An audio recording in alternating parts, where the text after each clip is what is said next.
Hello and good morning.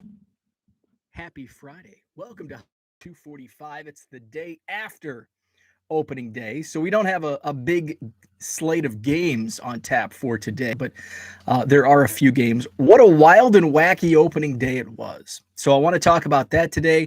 I want to dive into my own opening day. I busted open a Heritage Hobby Box yesterday. Dove into two mega boxes for Top Series 1. And I opened up a couple of the factory sets that I had been saving up for opening day. And then I busted open mega box of Heritage High Number from 19 and four blasters from 2016 Tops Update, the mega boxes. So Zach, Herman, Diego, George, what's up, guys? Good morning. How about it? Opening day yesterday. Let's get into it. Mark, good morning. What a wild and wacky opening day we had. Miguel Cabrera is the first home run of the 2021 season, and he slid into second base because he couldn't tell it was a home run because of all the snow. How about that for starting off 2021 Major League Baseball? Miggy Cabrera with a home run and slid into second base for a double. So he gets the home run, but Cody Bellinger doesn't. What's up, Brad? Good morning. How about Cody Bellinger hitting a home run, but it's just an RBI single because Justin Turner raced past him. Bellinger was taking his time around the bases. Justin Turner went to tag up at first and sprinted right past Bellinger. Turner was allowed to score, but it's going to go down in the stats as a RBI single for Cody Bellinger, despite hitting it over the wall. What else did we have? David's Pirates beat up on my Cubs. Cabrian Hayes hit a home run. Another young guy with a home run. I think he's still technically a rookie. Excuse me, Dylan Carlson from the Cardinals. Normally, I don't root for the Cardinals, but I love rooting for rookies, and he's on my fantasy team. So I got the home run from Dylan Carlson. Now let's talk about Brad's Rangers and Matt's Royals. Holy moly. So I had to bring up the stats because I knew they were terrible. So Kyle Gibson, the opening day start, this has to be the worst opening day starting matchup stat-wise in history. Kyle Gibson, Texas, opening day starter, 1/3 of an inning before he gets the axe. He allowed 5 earned runs on 4 hits, walked 3, and struck out just 1. The Rangers ended up, what was that score? Royals beat the Rangers 14-10, but Kansas City didn't have much better luck in their starting pitching department because their opening day starter, Brad Keller, well, he got through the first inning, but he didn't get out of the second. 1 1/3 inning for Brad Keller. He gave up 6 earned runs on 9 hits and walked 2, didn't even strike out a batter in 1 1/3 inning. So opening day starters, Kansas City's Brad Keller, 40.50 ERA. Kyle Gibson, 135.0 ERA for Kyle Gibson. So looks like Carlos Hernandez got the win for Kansas City. He went 3 innings in relief. I think I have him in my I think I actually have a couple first Bowman Chrome autos of Hernandez. So a few guys got holds for the Royals. So wow, what a wacky opening day. So I did not renew last year my subscription to MLB TV. Actually, one of the guys in our fantasy league had like a free subscription, ended up not working. So we're still, between the guys in my fantasy league, we're still trying to figure out what we're gonna do. I almost just dove in and subscribed yesterday because I wanted to watch more of the Cubs. I had MLB Network on all afternoon because I love the live look-ins. Since it was opening day, I wanted to watch more of the Cubs game. But by the time like we're a week into the season, then I just like watching the highlights, and I don't watch full games as much. So that's how I spent my day. Opening day for my own self. I opened up a bunch of cards. Gallo sat on my bench for 15 points. Yeah, one of the guys in my league has Freddie Peralta as a starting pitcher because he's the Brewers' number 5. And well, since it's, opening day, 5th starter, they sent Peralta, the Brewers sent Peralta in as a closer, and he got a save. So one of the guys in my fantasy league was a little perturbed that he had a save sitting on his bench. So I had opened some of my boxes, my factory sets. I had 4 that I was going to dig into. I only dug into 3 because the first box I opened was the green box, and it was another Gold Star parallel set. So I bought 3 of the green sets from Blowout.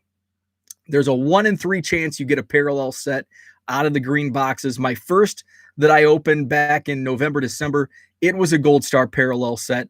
I actually have the commons as a variation listing in my eBay store. I sold off, all the rookies, and they sell for a decent amount even in the off season. So I've got those that I'll be putting up. The foil board, the green sets are great because not only did I get a full set of parallels, but it also comes with the rookie image variation, which it's a nice little add-on. They don't sell for much. It's not much extra added value, but it's nice to have. And the foil boards, which are really cool because they're numbered to just 264.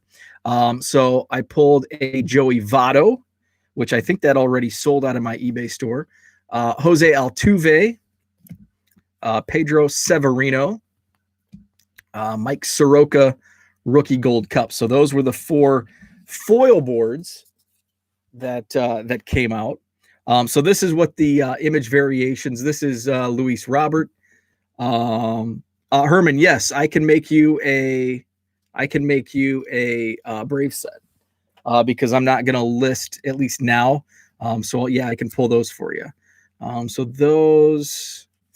So here's, I actually listed the Acuna in my store, so I'll pull that listing. I don't think it's sold yet. So that's the Gold Star.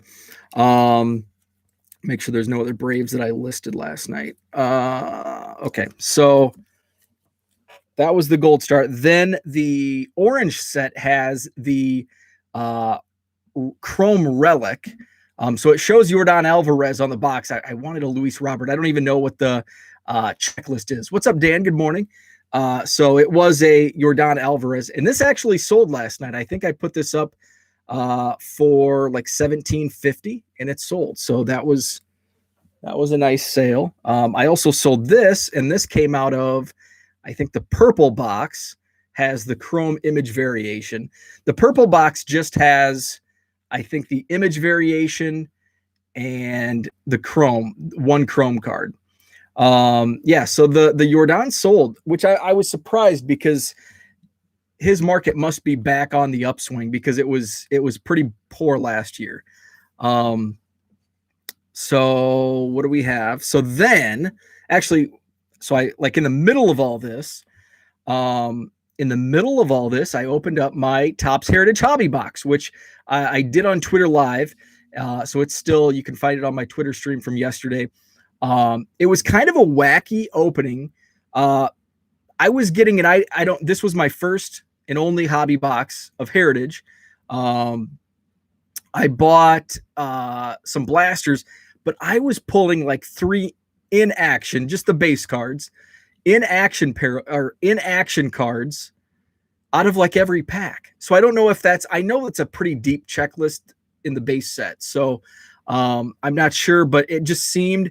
And then I got halfway through the box and didn't realize I hadn't pulled an insert. I only pulled out of the hobby box maybe 5 inserts out of the whole hobby box. So it was kind of a weird collation. I did end up pulling, what I pull about 6 or 7 short print on the high numbers. Yeah, the inactions are base. But it was really weird that I was pulling 3 out of each pack because there's a lot less of the inaction cards than there are of the base cards. At least I thought. Maybe it's half and half. I don't know. It just seemed like a lot of those cards. The inactions with puzzle backs that are variations. No, I gotta check that out because I don't think the puzzle backs are variations. I don't know. I'll have to look that up though because I was trying to put the puzzle together for Ron Santo. I was able to get like 3, but I think it's just if I have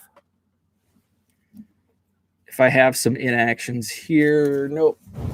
Oh, here we go. So yeah, so I've got Nick Castellanos, and that's just the regular. So I don't think they're variations because they're different players. So Nick Castellanos has just a normal back. Verlander has the puzzle back. So they're all base. Chapman is not. Cabrera is. Jose Ramirez is. Soler is not. Marte is not. So they're not. The puzzle backs are not variations. They're also part of the set as well. So I got towards the bottom of the box before I pulled the hits, and the first hit was the monster. Got to be careful because this did end up selling last night. Steve Carlton, coin relic numbered to 10. This is numbered 4 out of 10, 1972 dime. That was a nice little payday on Steve. I pulled a chrome Gleyber Torres, numbered to 999, and another nice hit. This is the actual action variation of Juan Soto, and these are the action variations are pretty hard to hit. You used to get a couple per box. Now I think they're now like 1 out of every 3 boxes. So here's Juan Soto in action. So towards the bottom of the box had some really nice hits. So that was fun. Did not pull a Mike Trout base. So yeah, the coin relics, that's the first major league coin relic that I've pulled. I've pulled several out of Heritage Minors, but never out of Topps Heritage itself. Zach, what's up? Way behind on the chat as I had to take a call. I heard the Brewers broadcast that. Yes. Yeah. I was going through. I was going through the stats on Keller and Gibson. It was terrible. George says that's much better than my box of David Peralta base relic and Scott Kingery black. That was all. Oof. Yeah, this was. Yeah, it ended up like the first. I don't know, 3/4 of the box. It's like, man, this is a dud. This is a terrible box. I had to go back. I was just kind of flipping through them real quick, so I didn't know which was the high numbers. Not as haven't opened as much as I usually do, so I wasn't aware of the entire SP checklist. So once I got towards halfway through, it's like, man, this is a dud box. Just gonna pull a few SPs and barely any inserts, and then all of a sudden that Steve Carlton monster, and then the Juan Soto, which was a nice little added bonus. George didn't get a Trout either. Interesting. I did see somebody, and there's been some wacky collation on Heritage. Like there's been a bunch of wrong backs, and I think it's Trout, and it might be David Peralta, where it's Mike Trout on front, but it's the David Peralta back, and somebody pulled like an entire box of wrong backs. Somebody pulled, I think they pulled like an action variation out of every box, or like 2 out of every box. So there, I mean, it's going to be feast or famine. Like, I think I got lucky with, like a well collated box with, I got a nice hit in Carlton. I got a nice hit in the action variation and a chrome. So it was, good value, but I think there's going to be boxes like yours, George, where it's a dud, and then somebody else gets a box that's just loaded up with actions and all the variations and parallels. Yeah. So I think that's what I was thinking of. Was that the wrong back? The guy got like 30 Trouts in a box, and they were all wrong backs. Trout in my first box was League Leaders opening, second hobby box tonight. Nice. So that was the only thing I didn't open. I opened one of my Heritage high number mega boxes. I pulled a Tatis rookie and a Vlad Jr. rookie. So those were the key rookies that I wanted to pull. I still have, I think, 4 or 5 unopened that I'm just going to let, sit on the shelf. I opened 4 of the 2016 update Chrome mega boxes. I bought a case in November. I think I've opened 6 or 7 of those. Those are like rainy day boxes that, I don't care to hold them sealed, or I'll just open a couple random here and there. And then I left the other green box. So I had 3 originally. I bought 3 green factory set boxes. Opened the one back in November, December. Opened one yesterday, and I saved one just because I pulled another Gold Star Parallel out of the green. So I'll just let that one and save it for a rainy day. I've got plenty to play with from what I opened. Didn't get as much shipping done because I was, opening all this stuff, watching baseball. So got a little behind. I did not open my Cubs packages again yesterday. So that's on the agenda for this weekend. Zach, yeah, it was right before I went to bed. Actually, I was laying in bed and got the notification that it was sold and paid for like 10 o'clock last night. So that made me sleep well. It's like, hey, that was a nice, that paid for the hobby box, that Steve Carlton sale. So I was happy that sold and made my night. So I think that's all I had for today. Just wanted to recap opening day and opening boxes day. Did anybody else buy any Godzilla packs? Nope. I did not. I saw there was a Top Shot release yesterday. I got in late. And I think I was like 130,000 in the waiting room. So I just X'd out of it. George, I did get the last pack that came out that I guess they're not going to be released until April 7th. I did get in and I bought my pack last week or whenever that was. So I did get that one, did not get in on yesterday's release. So that's what's going on. 96 cards into Project 70, still only 1 Cub, 2 Deion Sanders. So we'll see if we can get 2 Cubs cards in the first 100. We've got 4 cards left to go. So we'll see what Project 70 brings us today. On my schedule today, back to work. Bummer. It is Friday though, so that's a good thing.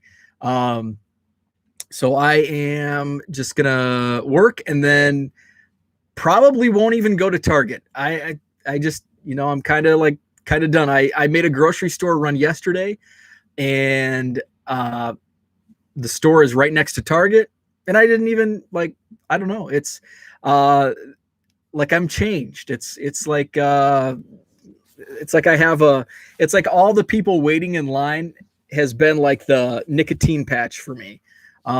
It broke my habit.